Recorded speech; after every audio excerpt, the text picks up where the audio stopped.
For the sake of clarification and perhaps determined to stay within the confines of relevant operational laws and guidelines, this meeting has been convened. So in this room we have lawyers, oil and gas operators, and one of the newest regulator.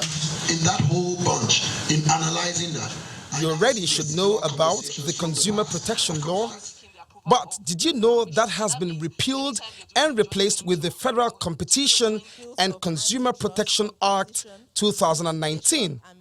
So what's the connection of that and the oil and gas sector or business, you ask?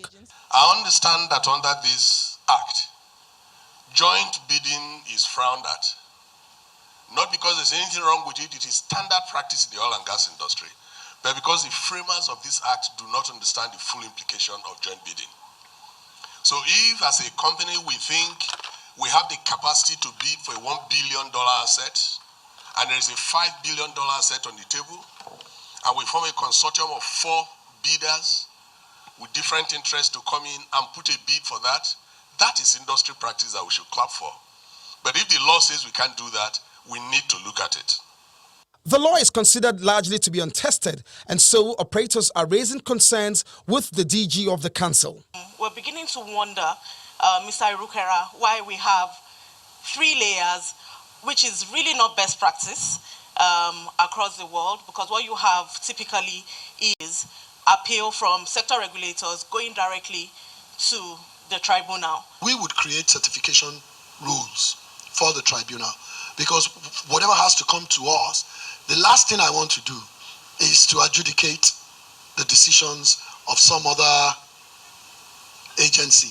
But I suspect that the reason why that's in the law, that it should still come to the commission, is because we apply the law of the commission, and the law of the commission is superior with respect to consumer protection and competition. Oil and gas investments are capital intensive in billions of dollars. That appears challenged or not very clear from the provisions of the Act in terms of what could constitute infringements. We have the IOCs, yes. We have the indigenous players. We have the marginal field operators. All the operations are not quite the same. Therefore, we must be able to shine the light on the peculiarities of those kinds of investments. Some of the proposals that came out of the conversation today, we're going to collate, send to the DG, and then the conversation will continue from there. Not all concerns were home and dry. The consensus, however, from this room is that it is good we are talking and that someone is listening.